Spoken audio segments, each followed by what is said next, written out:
امریکی ریاست میں ناظرین 7 جنوری کو لگنے والی آگ پر تاحال قابو نہیں پایا جا سکا ہے۔ آگ نے تقریباً 40,000 ایکڑ رقبے کو خاک کر دیا تھا اور اب تک تقریباً 27 افراد جان کی بازی ہار گئے ہیں۔ اطلاعات کے مطابق فائر فائٹرز کو آگ پر قابو پانے میں شدید مشکلات کا سامنا ہے، جبکہ امریکی ریاست کیلیفورنیا کے شہر لاس اینجلس کے شمال میں کاسٹائک لیک کے قریب جنگلات میں ایک اور نئی آگ لگ گئی ہے، جس کے نتیجے میں علاقے میں ہنگامی صورتحال پیدا ہو گئی ہے۔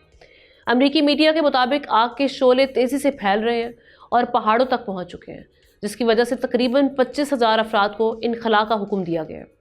آگ کی شدت میں اضافے کی بڑی وجہ تیز ہوائیں بھی ہیں، جس کے سبب صرف 2 گھنٹوں میں 5,000 ایکڑ رقبہ آگ کی لپیٹ میں آ گیا ہے۔ Los Angeles County Fire Department اور اینجلس نیشنل فارسٹ کا عملہ آگ بجھانے کی کوششوں میں مصروف ہے۔ اس کے علاوہ ہیلی کاپٹرز اور چھوٹے طیارے بھی آگ پر قابو پانے کے لیے آپریشنز میں حصہ لے رہے ہیں۔ اب یہ سچویشن ٹیکل کی جائے گی، یہ ان کے لیے ایک بڑا چیلنج بن چکا ہے۔